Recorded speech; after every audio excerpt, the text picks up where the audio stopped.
Shout out guys, isang pinagpalang araw sa ating lahat. Ngayon ang gagawin ko, lilinisan ko ito. Kasi ginagawa na ito ginagawa na nila ito na session area nila. Dito sila gumagamit ng ipinagbabawal na gamot.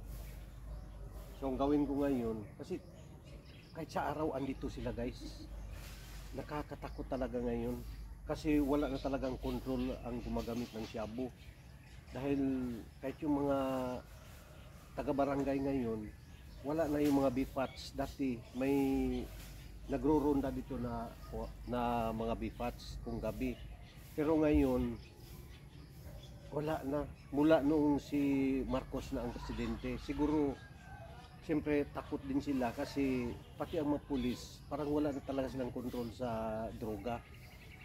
Kaya pati ako nakaka-alarma kasi hindi natin alam na gagawa sila ng masama, damay tayo. Pagkatapos silang gumamit, gagawa sila ng masama. Tapos kami pa naman, andito lang ito sa likod ng bahay namin. May isang bahay dyan, pero medyo may kalayuan. Tapos dito yung likod niya. So kaya kung araw, andyan lang sila. Hapon nga, andito sila. So hindi mo rin sila pwede disturbuhin, nakakatakot. Wala tayong power na para sila'y buwagin o palayasin. Baka tayo re-resbakan.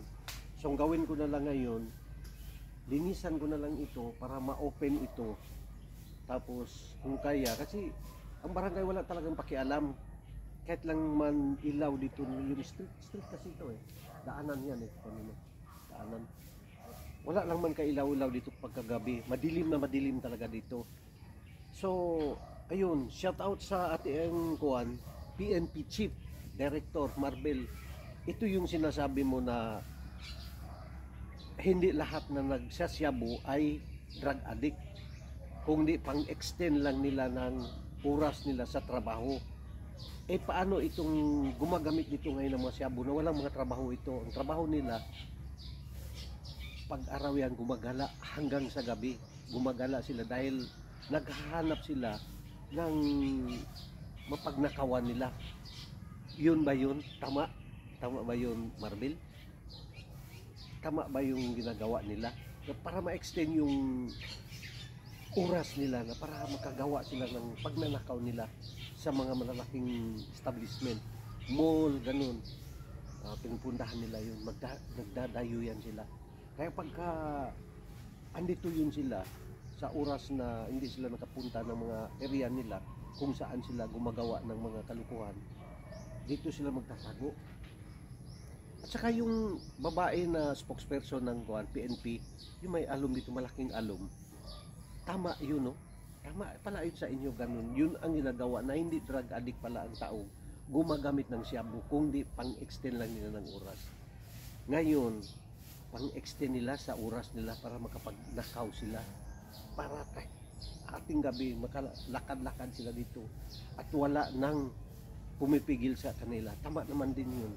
Mga pulis dito, wala silang aksyon. Siyempre, naiipit sila. Baka kasi kasuhan sila ni Hontiveros, ni Brosas, ni Franz Castro, ni Manuel. Sino pa ba yung mga protector ng drug addict? Pati yung administration natin. Kaya hindi na sila gagalaw mga pulis dito. Wala na sila pakialam. Siyempre kahit ako naman, ayaw ko na mahabulin ako ng human rights pag mayroon ako na disgrasya ng drug addict. Kasi bawal ngayon pumatay ng drug addict. Ayun lang. Shout out. Good morning sa inyong lahat.